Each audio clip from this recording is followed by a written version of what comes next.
Hello and welcome to the Volunteer Firefighter Podcast. My name is Ash, and I'm joined with three members of my firefighting family. We got Todd. Hello. We have Rob. Hey there. And we have Scott. Hi. And tonight we're going to do a little bit of In the News, and we'll probably ramble off from there for the next hour or so. But starting locally, semi-local actually, down in Vancouver, which is 4-ish hours away from here. We had a fire at a restaurant. What was it? A seafood restaurant. Fire broke out on a balcony or a deck. Who wants to take me I was on on it, that? now I'm off it. Fire broke out on a deck somewhere. So Yeah, it sounds like it was there's a large seafood restaurant down in Vancouver, down towards the Chinatown area, and it was during the dinner rush hour, so the restaurant was full, very popular restaurant. And the back deck area, it's more of a storage deck, not like a seating area. Right. And some of the images, there's lots of barrels and supplies and just stash spots, right? Like picture, any city stash area of a business. You're going to have lots of extra grease, garbage, cooking barrels. I'm assuming that was probably the catalyst of the fire, because it looked like it was a pretty rocking fire. Mm-hmm. And it was a covered deck as well. And it sounded like they had it fairly contained. It took a little bit. They said, I think they were on scene for an hour and a half to actually contain the fire to just the back deck area. And then the other big issue was just evacuating everybody as well, because I'm sure there's some smoking issues inside and pure panic, the media stated. Yeah, and just from like the quick look that I was doing there, it wasn't like it was a new build building. Like in that area, they're not like whatever the word is. Lots of type threes. Huh? Lots of type threes in that area. Oh, for sure it would be. Yeah. Older buildings. I'm sure older code when they were built. So, with all that being said, I'm not sure what egress was like. You throw that panic in there with a rocket fire on the second floor. Mm-hmm. That'd be a pretty good challenge early on, right? And you definitely mentioned like egress and stuff and access. Like in that area of the city, the alleyways are very tight and confined. There's still all the dumpsters sit out in the alleyways. And the wires, like the majority of the overhead wires are running through those alleyways and cross or sidewalks. So you start thinking about second story, ladder up, truck applications, things like that, and other associated hazards. When you start talking about strategy and tactic stuff, like that, it definitely gets challenging. Yeah, that whole general area because they said that'd be close to downtown east side or in the downtown east side. Yeah. So downtown east side is in Canada. It's the poorest area code in Canada. Yeah, that's what they call it. So lots of encampments and things like that. Actually, the city of Vancouver just to clean a bunch of kind of camps out on the street because the fire department needed to because they attended like 3,000 calls for service. Some fires inside tents and things like that, which extended to buildings. There's multiple videos of that. This wasn't one of those incidents, but this is kind of similar structures. Mm-hmm. And just that whole downtown area right now is kind of a hotbed for fires and just the amount of people down there that could become trapped. Yeah, you were talking about mass evacuation in that as well. So there's another challenge with apparatus and people and just head counts and everything like that. Yeah, getting them out of the restaurant and then where they're going to marshal to, right, and try and accountability and I'm sure. A lot of people. If I was in the restaurant, I was pieced out. Just went out in my car and went home. Is there any indication, how big did the fire get to? Did they contain it to just one part of the structure? It sounds like it was contained to just the exterior deck. Okay. Yeah. But it was a covered deck as well, and pallets of stuff stacked up. Yeah, I think I'm sure there was some like smoke issues and stuff like that. So, again, like trying to evac everybody, anybody that may have had some smoke inhalation or anything, access, egress, those are the kind of things that pose the largest challenges there. But also, I think we should chat about what's going on down where Scott was saying. So however many calls for service for fire alone, and BCEHS is down there like crazy. So there's this encampment that's been taken over. Why is my brain drawing a blank. A lot of the sidewalks and parks. What street is that? Hastings. Hastings. Yeah. So Hastings Street, and I mean, it's like tent city everywhere. People were erecting like makeshift buildings, like lean-tos against buildings, kind of right in the entryway to some businesses. Businesses had to shut down, like they actually couldn't even run business because it had been extending further and further from kind of where they always were. Like this isn't a new problem for that area of town, but it's just been growing and growing, and it's really turned into quite the encampment. And like they were down there with city trucks, dump trucks. They definitely gave these people fair warning that it was coming. And it is a challenge, like reading some of the articles and listening to some of the people's, statements. There was a gentleman there. It was him. He had a dog. He lost his job. He was living somewhere, like he had a place to stay, and he was in that area. And it was one of those single room dwellings, right? And a fire broke out there. It was a very old building. It was, I think, obviously for somebody who's down on their luck, like that's kind of the last ditch effort of somewhere to stay. And then they all got kicked out of that. So he's like, where am I going to go?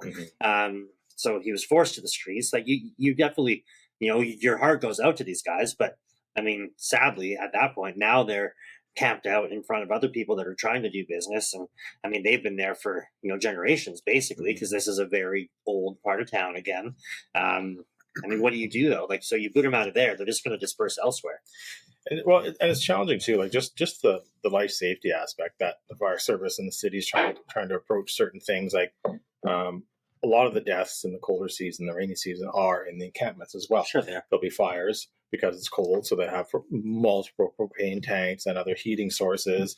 And we do respond to a lot of deaths down there. Yeah. And again, it was in the news just a couple of weeks ago. There's before they cleaned that whole section out, there's a massive fire on the sidewalk of all the encampments, and there's a big overhang, and it extended into the structures of this building. And you can see the video. The first truck pulls up, they start getting a line out. Another officer goes running in, and he's pulling this huge propane bottle that's pissing propane out, chucks it in the street, and like there's fucking hazards everywhere. Yeah. So it's challenging. Like everybody feels for the situation, but it can also be very unsafe. Yeah, I think I know somebody said that. I think the fire chief is actually who stemmed this whole process. And again, like, thoughts go out to the people that have been put in this place. But when it's all of these calls for service and their members are like, they're being put in the face of danger, like every time that they respond there. And like the other sad reality that goes along with that is all of that drug use and the paraphernalia that's there as well. So like when there is a fire, like what else is in there? What else are they, going to be coming across? So overall, it's a massive danger to anybody that's going to be responding. I'm sure our CMP and city police, I guess, would be there. BP, would be. I mean, they'll have all of their own challenges as well. But yeah, the Vancouver Fire Service said it saw a 30% decline in fires in downtown Eastside since April 5th. Yeah, so it's now what cleaned it out. Yeah, this is April 6th. That's like 10 days. 10 days. 30% drop, and they've 27 less overdose calls this week. Yeah, and it's back to the safety stuff too with it. Like when you're responding for these medical incidents, whatever it may be, in the encampment areas, access and egress is extremely difficult. And then the amount of weapons, because the mental health and everything, and people, they need to feel safe, so they carry weapons.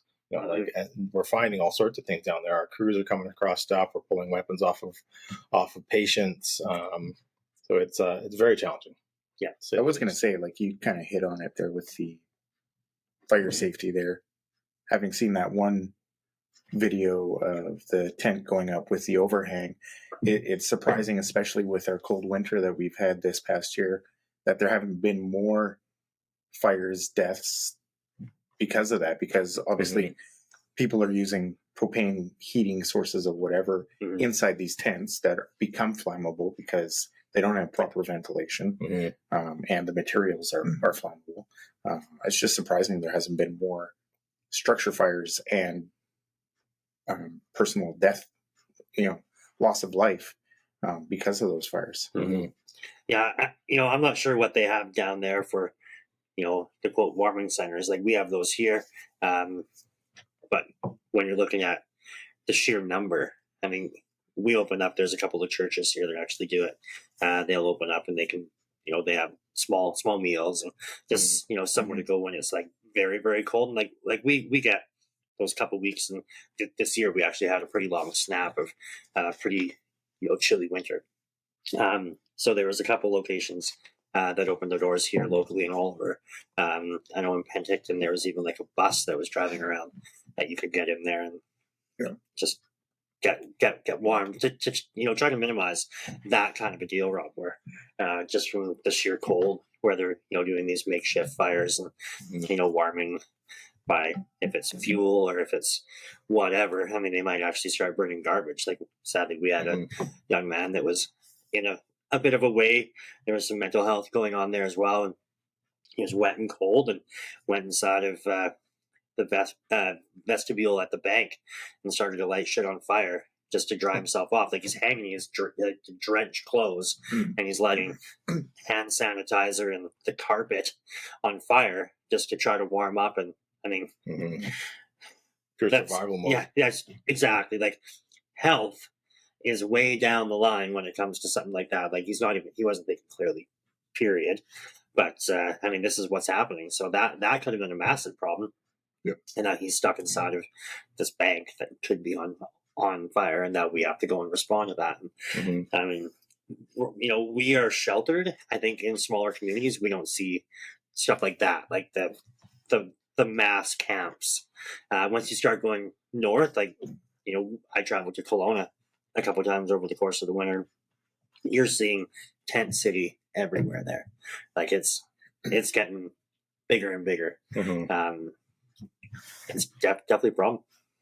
Yeah, and part of that too is like there is a fair amount of shelters and stuff, but a lot of things, like, people, they don't feel safe in the shelters, right, as well. And then there's other health issues and bed bugs and crap. So people, like, when I worked down there, many people we dealt with were like, yeah, there's no fucking way I'm going into that shelter because I'm going to get bed bugs, my stuff's going to get stolen, I'm going to lose all my possessions. So that's why they choose to be out a lot. Not all of them, but some, right? Yeah. So yeah. Some of the shelters are you got to be sober. You got to be sober as well. Yeah. Drug free. And obviously, if you have addiction issues, it's hard to be sober when you're. Yeah. Oh yeah. Yeah, and they have strict rules. They got to be in by 10 or 11 or whatever times are. Yeah. So that that was a fire on a deck. And and then we went sideways. And then we turned in. Same area code. Yeah, same area code. Yeah. So that was kind of local here. On that note, on the fire note, a little bit larger scale. It's not anywhere near us. And not anywhere near us. Actually, down in Texas, there was a fire in a cattle ranch or a dairy farm.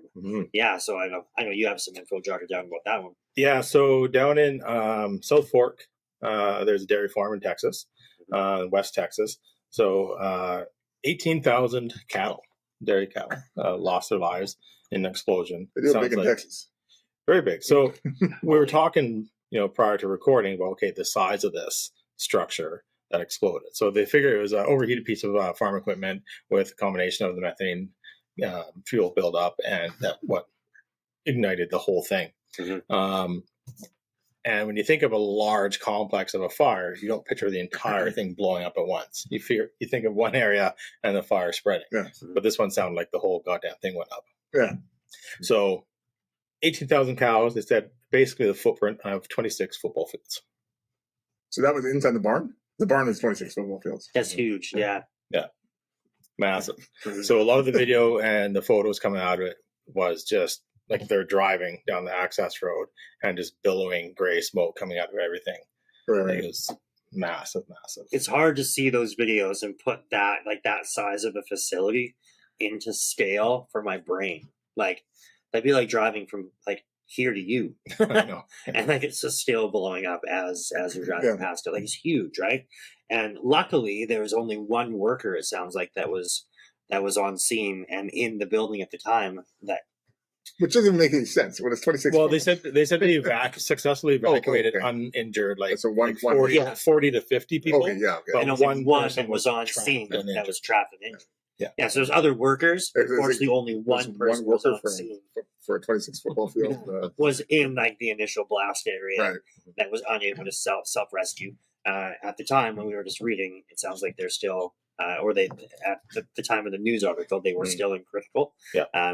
They were obviously rushed to hospital, and hoping for a recovery there. But I saw some video of that, and it looks like it's very rural, like out in the middle of nowhere almost. So what do you do? But it has to Like, be because it's pretty big. what do you do though? Like, you just let everything burn? Like, you're gonna have to shuttle in water because it doesn't look like there's a water source nearby. So is it just a? well, that looks like a type 1-ish. Yeah, well, there's water somewhere for all those cows to drink water. But I mean, for Yeah. pressurized for all your firefighting. Yeah, I wish we could have found an article that told us exactly how many like engines and tenders and things are actually on scene, because I'm sure there is a crap load of them. No pun intended there, Ash. With the shit ton. Yeah, I'm sure it was a shit show in the start. Yeah. But even with that, like responding to that, is there specific hazards other than like building collapse and or stampeding cattle that may have survived? What other hazards? Like, what is in there that's You would have smelt the steaks coming. Yeah. The stakes couldn't. Yeah. Oh man! Oh God. Well, this is our last. We're sorry. episode. I really. Send your complaints to Rob at. Yeah, we're always professional until Rob comes yeah, on. sorry. No, but seriously, No, but, Absolutely. It's a real. You've got, it looks like it's a metal building. Yeah. So you've got the collapse factor there. What chemicals? Like, do they have chemicals on site for something like that? I don't know. Natural gas. I mean, depending on what Just they do for like the byproduct, obviously, right? Yeah. That was. But you got to the think nature of the there's going to be explosion. equipment. So there's going to be fuel storage. Yeah. With the farmlands, outlying area, there's going to be fertilizer storage. So that's a hazard. And access to egress. I know a lot of the big dairy farms, they have underground pits, right? Yeah. Where they push all their shit in the manure and then they pump it out after and put it on fields. There could be other entrapment issues. I'm sure at some point, just like any other large complex, that community probably has some sort of a basic pre-plan of something. But when it all kicks off at once, that changes your tactics a little bit. And then throwing in the mix, well, hey, there's still one person trapped. Sure. So now the guys are tasked with doing a rescue and finding this person, treating them, and then still suppressing a 26 football field size fire. Well, it sounds like it's not something that happens at a facility like that all that often. Like you hear of an explosion like that, and it's usually grain silos and facilities like that. in the States, fertilizer right? plant that explode plants massively like that. So, they're calling it. It's kind of the what was it, the largest cattle killing event ever in history down there so far in one large event, because they have floods and stuff that categorized for that thing, wildfires. Sure. I'm just looking at this article on how they're got to figure out how to dispose of that many carcasses. It's, I mean, you can't. Like, it's not like they're edible, Right. No. because I mean, but there's some things they have to keep in mind. They have to like make sure they're not in a floodplain area. They have to be buried at least 50 feet from any nearest public water well. Which, when you're dealing with 18,000 animals, it's pretty. It's gonna be a lot of area. There's an expert on cattle disposal. Well, I'm sure. Yeah. How would you get that job? I'm sure in like Incinerators. I'm sure in like ranch land, right? Like, if there's some sort of disease or whatever that comes through, right? They would sadly have to call off all of those cattle. So it's not unheard of. Actually, he said this fellow here, he was hired to dispose of the cows during Hurricane Ike, 2018. There you go. Yeah. it almost sounds like if they're diseased too, like burning them off would be the best solution, because in our area with orchards and vineyards, you burn off all the diseased trees because that's going to kill whatever it is. Seems there is I don't know if this is a full thing. I'm sure there's cattle ranchers that know, but like in the slaughter industry, they have these big, massive incinerator things. I don't know what they're called, but basically you can put leftover organics or whatever, and it'll rotate and burn everything off, and then all it spits out at the end is the sawdust byproduct of organics and bones. Yeah. And then it has to sit for a certain amount of years before it can be used for fertilizer and stuff. Right. So I don't know if that is a thing as well. I'm sure, but yeah, it definitely doesn't smell nice. No. Yeah. So you think, strategy wise, where are you going to start? The whole alpha side is a little different. Size of town.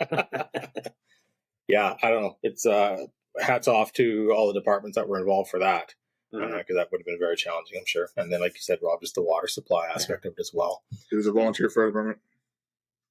It was initially, yeah. All the mutual aid. Just trying to see what talks about how much mutual aid. Well, Scott's reading. Speaking of mutual aid, Todd, why don't you tell us about your call the other day? Yeah, in full detail, Todd. I can't find this. In full detail, well. So typical natural gas leak. Oh yeah, okay, we'll respond, and we sit there and babysit for a little while and do our isolation zone, etc. Right, as we do. We get there, it's a substantial leak. We actually had to evacuate a couple of houses, then another subdivision. We had to kind of shelter in place. We had our perimeter set up, waiting for the gas experts to come in. Yeah, it's going to be 4 or 5 hours before we can get our machine down here to do the next job. Okay, Because there's a main, there's a main, yeah. So then we have this 3-inch steel main that we're waiting for the welder to come. 4 hours turns into 6 hours. Welder shows up, starts doing his thing. Welder breaks down. So we had to start calling around. We got the green light from them to start calling any welder that we know in town to supply a unit, and then their welder had to finish. Yeah. So during this, now we're approaching 8 hours of sitting there. It's very late at night. So I make the joke, well, I'm going to text the boys and say, hey, mutual aid call coming in. So I text on our chat group. Yeah, mutual aid call coming in. Send. Start typing. It wasn't like 10 o'clock. This is like midnight. It was midnight. Yeah, it was late. Yeah. We can recount. Probably wouldn't want to read my response.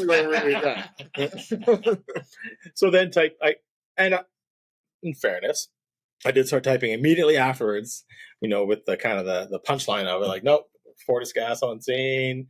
Yeah, report there to the staging You may have point. forgot to hit send then, because I think it was like a minute or two later. Because I had my pants on. So Scott starts mobilizing to come down to the hall, and then he reads my update and starts swearing at me. Well, because I was the duty officer, so I'm like, okay, I'm going to rip down and figure out what we need, what's going on. So then he sees it's just a joke. However, Ash, being a kind, loving husband and father, decided not to wake up the family if the pager goes off. So he bails out of the house immediately, jumps into his truck and starts coming down to the hall. Doesn't see the text until well afterwards. I'm sure there's nothing about getting on the first truck to get to the mutual aid call. Hey, but it was a good wake-up call because Ash then thought somebody was breaking into our training ground, sneaking through our training ground. So it's a good look, Todd. Yeah, so I did honestly feel bad for a little bit. Yeah, laughing his ass off. So it was more than a minute or two difference from the first text to the next. Yeah. And it was like right afterwards, but yeah, so like my phone I have on silent mode, like sleep mode, anything after I think 9:45 because all of our things started to beep. So unless I'm in my phone, I won't see the notification. The only thing that comes through is the text from the wife or I'm responding. So I see the text, mutual aid call incoming. I'm like, shit, yeah. So I fly out of bed, rip on down here. And I'm like, man, where's the call? Like, I'm going to be super first in the fire hall, right? Open it back up. You. There's some choice words being texted at me. Yeah. So once that got sent out, there's been some shit rat activity in town. So I'm like, I'm going to go drive by my work and just put eyes on it. Just if I'm up in town, I might as well. And I'm going to let things calm down at the house because we just got a new puppy. And if the dog can fall back asleep, I can then sneak back inside. So I'm going to waste a few minutes and stew over my love for Todd. So I drive past my work, which then puts us kind of over by our the other side of our training ground. So I'm cycling back, and I see these headlights over there, and I'm like, "What the shit are they doing at now 12:30?" And I'm like, "They have no business being there." So I beetle over there. I'm like, I see these people scurry away, and they're driving past me the other way. So now I'm like, shit rats at the training ground. Watch out for a black F-150, and I can like smell something burning. So I'm like, well, this isn't good. And it wasn't like somebody's like chimney like burning, like keeping their house warm. It was probably some things that shouldn't have been burning. So I like got to the gate. The gate was locked, and by that time, I think you were like, well, fucking them up. I'm now coming down. So I rip around to the south side of the airport, and we have access on the south side as well. I'm like, hey, that's locked up, and you had already got to our north entrance. So we do go in, the alpha side. which would be the alpha side. Nice. So, and now all of a sudden Rob's like, well, shit, I'm up. Yep. So now Rob's there too. So we go in, and it was no harm, no foul in the training grounds. Maybe some leftover activity from practice night. Yeah. But then actually, some other guy drives by really slow because he probably saw the headlights over the training ground at midnight. So the other random civilian guy drives by looking at us and like, no. We get the scene lighting on Yeah, there. but It's pretty bright. Yeah. So nothing ended up happening, but so Todd saved the day. Yeah, I like that end. Mhm. Where you go, Todd? Yeah. You're welcome. And then like another 25 minutes later, our pagers are like batch text. He's like, are you guys, or maybe it was Rob, like one of you guys is like, is your guys' pagers making noise? I'm like, yeah, it's probably fucking Todd. He's like, oh, it's not me, I'm sorry. If I'm awake, you guys are awake too. Yeah. Man. Yeah. Not to mention, I'm getting texts from one of your members and from a fellow firefighter, his neighbor, who's a full-time firefighter for the city of Burnaby. Yeah. Right? So he sends me a text to be a fellow jerk. Be like, hey, how's the view from the fire hall? Yeah. Too. Oh, yeah, there's a lot of fuckery going on. Yeah. I still like the burn back, though. I was like, oh, thank God you were first on scene the other day. So Kevin beat Osius to a call. Yeah. Grab the garden hose, put the fire out. Bastard. I'm like, it must be nice to save more than a foundation. No disrespect to our fellow firefighters in the Osius. I was just really mad. It was perfect. It was perfect. It was great. I mean, that is some good, friendly fun. Absolutely. And we will get your ass back. I know you will. Absolutely. Yeah, so that was our night, Friday night. A lot of babysitting. Yeah. Yeah. What you guys get up to anything? Other than some seminar prep, which is good, we got a lot of things prepped down at our training grounds for our seminar coming up. So we have 2.5 burn buildings. We have 3. One of them is not complete. But we have our original burn building up on sort of the upper level. And then we have a new one that we're making. And then our search burn building, which is like our second one that we built. And one of our firefighters, like, they had no idea. Like, they're like, so, like, how much of this is, like, going down to the parks? Oh, really? Yeah. And then they get down there, and Brett had already dismantled it. So our upper burn building is stationary. We've got poured cement floor, like it's where it lives. Yeah, we're not looking at it. Yeah, where the other one is like Lego blocks, and we can come in there and crane all of our cans apart and make one massive building turn into like five live fire and scenario based sessions. So he comes down there, he's like, holy shit, like we got cans spread out nicely everywhere. And he's asking, he's like, how many of these are we taking down? We're like, all of them. It's like, holy shit, really? Oh yeah, this all goes down, and like start saying like this is what's what. And he's like, oh, I mean, that's really cool. So yeah, like a bunch of that prep work, and then Rob Grant, who've been on here before, and Brett, we're running through our rookies on cold start live fire.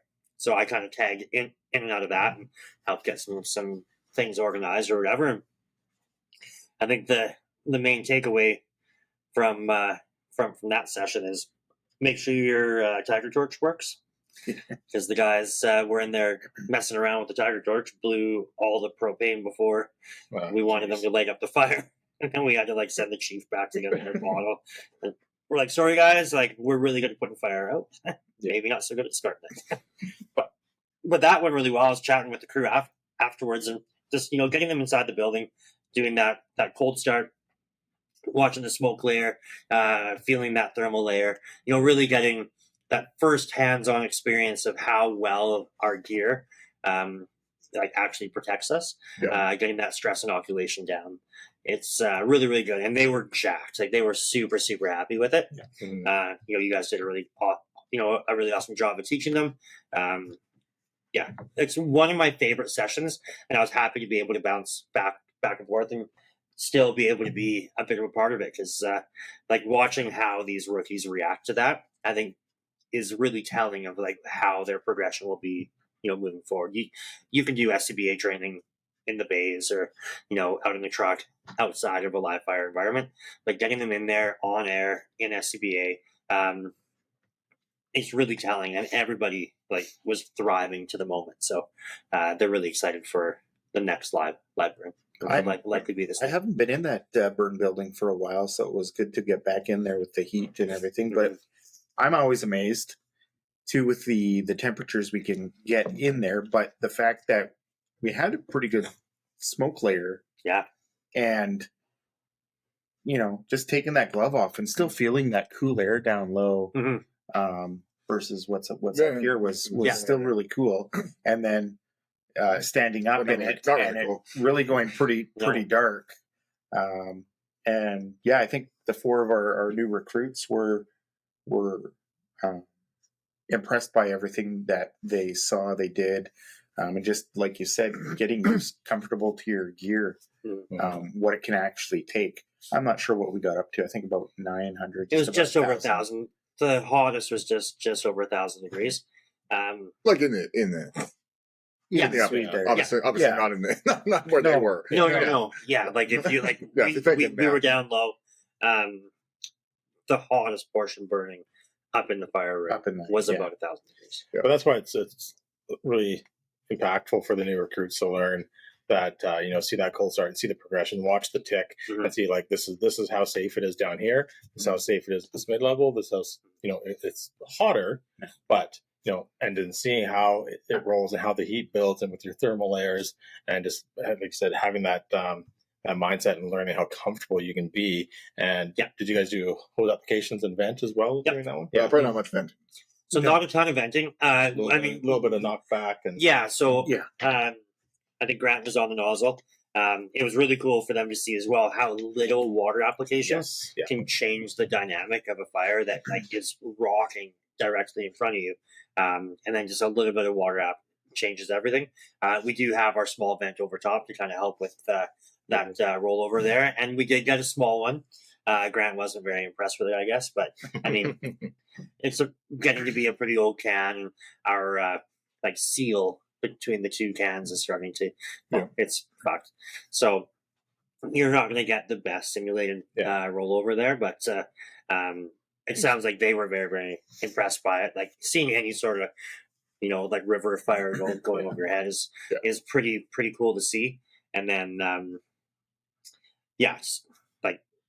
they opened up the back of the burn can, did some more water application. I think they got some of the rookies some quick hands-on, helped them put out the fire, which is good. So I mean, it's just that whole layering thing that Scott always says, right? Being able to build that skill set and then getting them in there and building off of some of the hose handling techniques that they've been taught in the weeks past. And then their next one's going to go a little deeper into the venting. I think that's great too for our retention of rookies as well, to layer it like that, because now they've got a little bit of the taste for what's going on inside and what we're actually doing, so that once we build up from that with the fire attack and ventilation and that, they start to get a little bit more excited about what it is we're doing. Yeah, it helps them build the basics of, hey, this is what's happening inside the can or the structure, and if we don't deal with it immediately, this is the other aspects of how we can deal with it. Like that little bit of water application from the exterior, maybe that might be the move, depending on what's going on. But they can start piecing that together so much better. Yeah, Because and we see that even in our recruits, like, because unfortunately we don't have a burn building, so we have to go out of town to do our live fire. So we build all these skills and as much knowledge as we can give them in other dry scenario stuff. But then when you actually get to the burn building, talk to them afterwards, they're like, yes, I get it. Like it paints that picture so much better for them. Yeah. So you're definitely a step up having 3 buildings. For sure. Well, technically 2 burn cans, and then the third is more of a smoke building. Yeah. But it's just nice to be able to, like you've been teaching them the past couple of weeks on water supplies and some hose stream and movement stuff, but to actually put some of that stuff now into the actual application of where it's effective.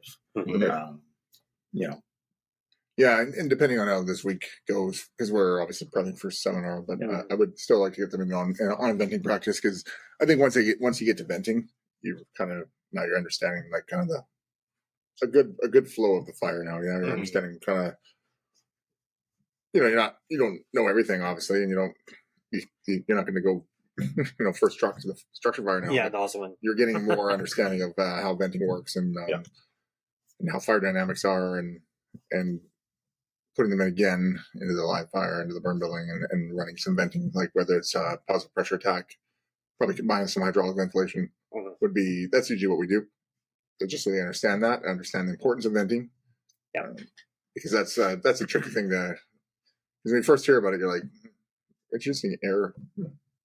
Well, I know the fire triangle, because they probably know the fire triangle by now. And if they, hey, we're going to shove a bunch of air in there, like, what?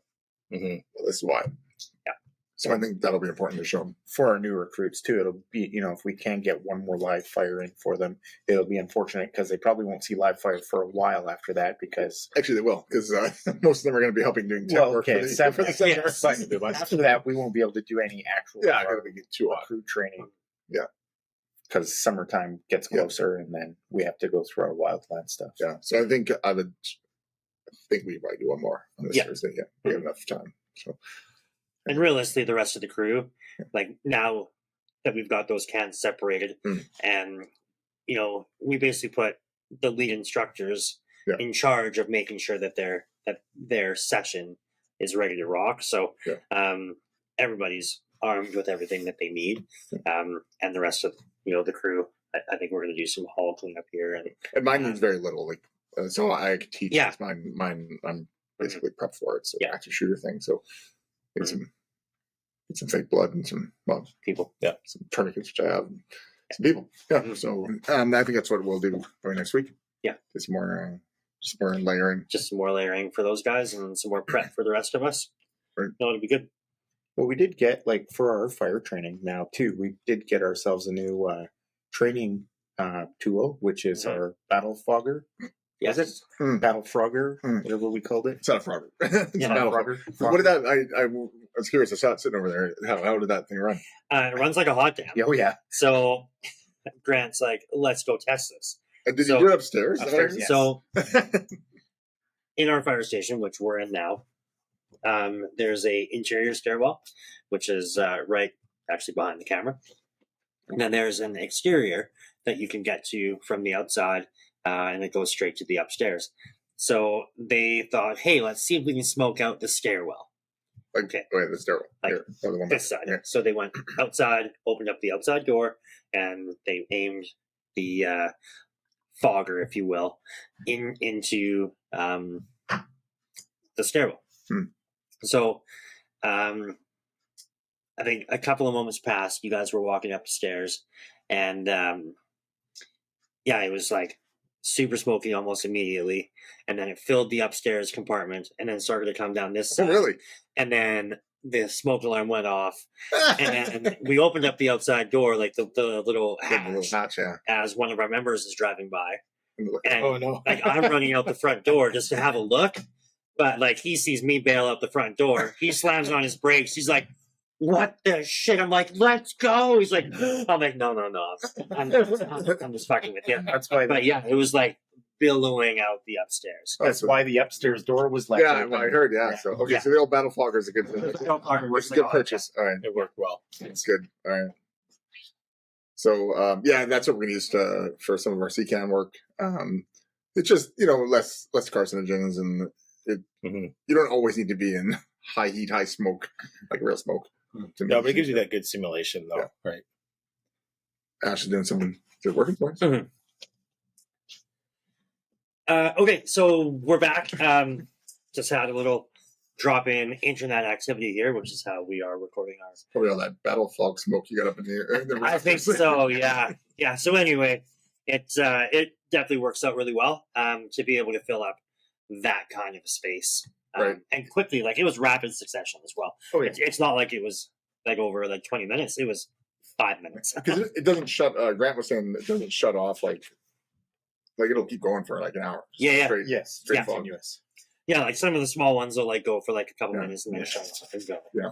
Yeah, no, this one just it's what they use for like movie sets. Like it's legit. So Cool. Yeah. while we were doing this, Scott's like, you should go fire that baby. Yeah, I want to see it now. Yeah. Because It's pretty impressive. yeah, we purchased it for seminar, and we were going to definitely use it for training ground. Mhm. It was actually we purchased it under our training section because for our just new building. for our new building for away from those carcinogens. Mhm. That's kind of that training where you want smoke, but you don't need to have the fire. Yeah. Yeah. Mhm. Yeah, so that'd be good, especially in our new sort of building that's like basically 2 stories, 4 big sea cans, and we had this kind of weirdo plan where we were going to smoke it out with it, basically a chimney down the middle, and but that just again that limits the life of the can. Everyone has to wash their gear then, like after every practice, because it's just so smelly. Yeah. You have to use hay and all that kind of stuff. It's not really necessary. on fire. Yeah. So Yeah, cool. yeah, I think this is going to be an awesome addition, especially for that new building and for our current one. So use that in addition to live fire if you want to make sure that you're really smoking out the other side of the building or down on the lower one. We can smoke out the VIS side. Yeah, it's awesome. So we'll make sure to get lots of video of that at seminar. Which why don't we kind of roll right into that? Why don't we chat about seminar? I know we did an entire breakdown last podcast, but Shy about it or just mention it? I think we should just mention it. Yeah. So I guess I will. Seminar May 5th, 6th, and 7th, all over BC. Oliver Fire Department's obviously putting that on with many helpers from our mutual aid departments all the way up the valley, including other live fire and hands-on instructors. I think we're 20. Sorry, I just thought mutual aid. The also in the news, our local brewery, Yes. which is called the Fire Hall Brewery because it's based out of our old fire hall. Mm-hmm. They just won a bunch of awards for their for 3 awards. Yeah. Mhm. For their mutual aid Blend. blend.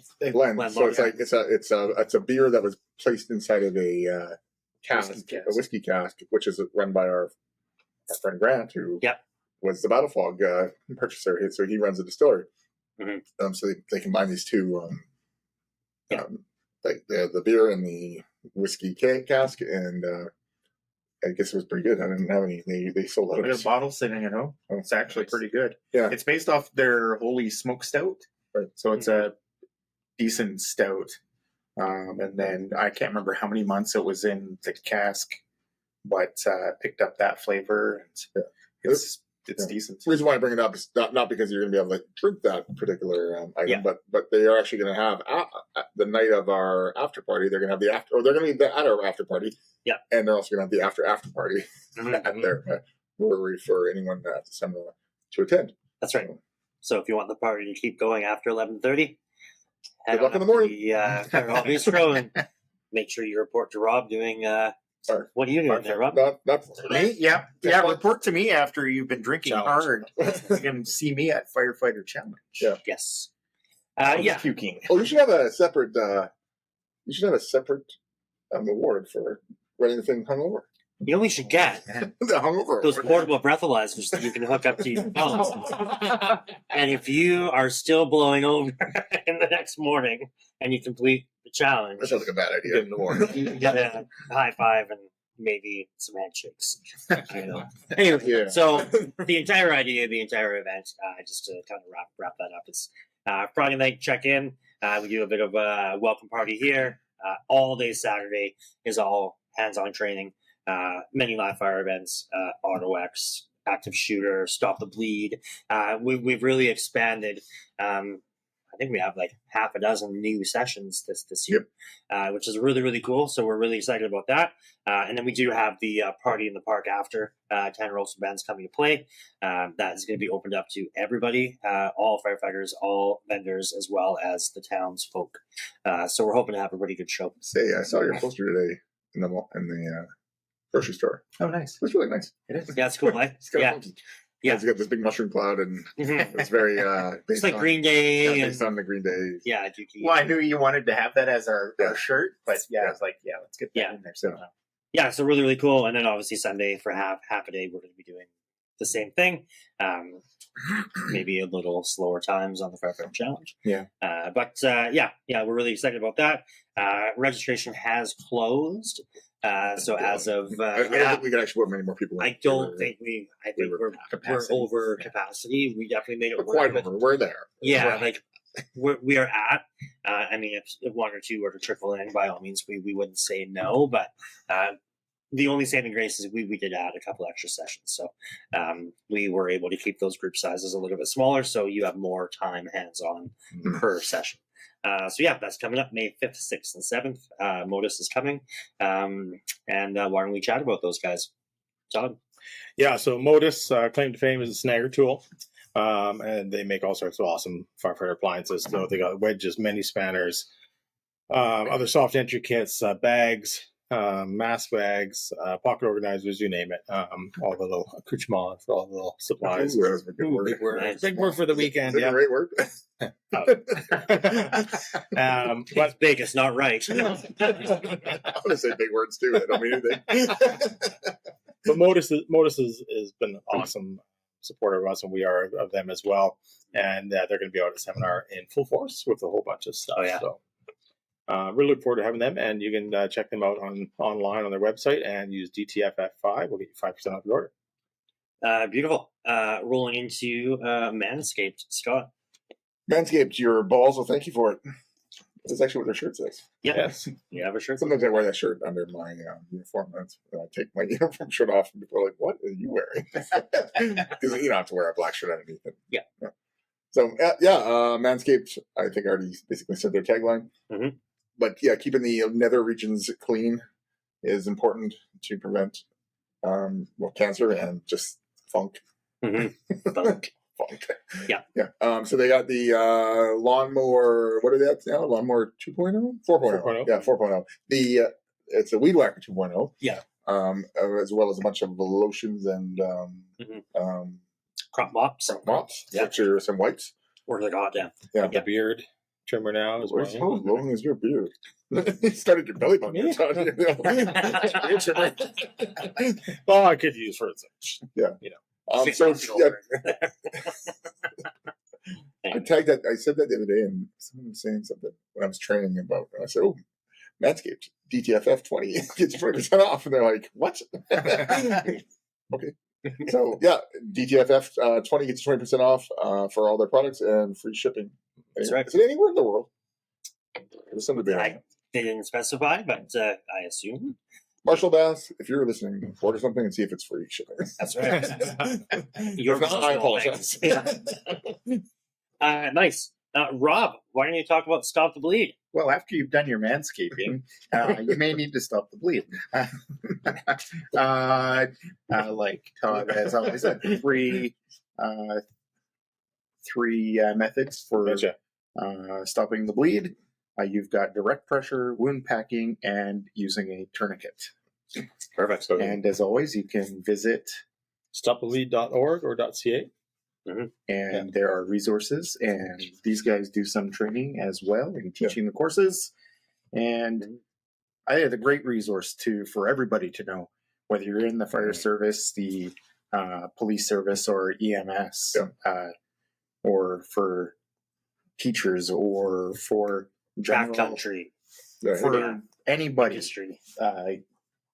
Even the general public, it's a good thing to know. So stop the bleed. It was actually when I was training the other day in my other job, we were on the pistol range, and part of the safety briefing, we always talk about gun handling, safety, and all that stuff. And I said, okay, and they always designate a first aid attendant and all that stuff. And then I said, okay, I have a question. What are the 3 methods of bleeding control? And they're like, what? I'm like, this is part of the safety brief from now on.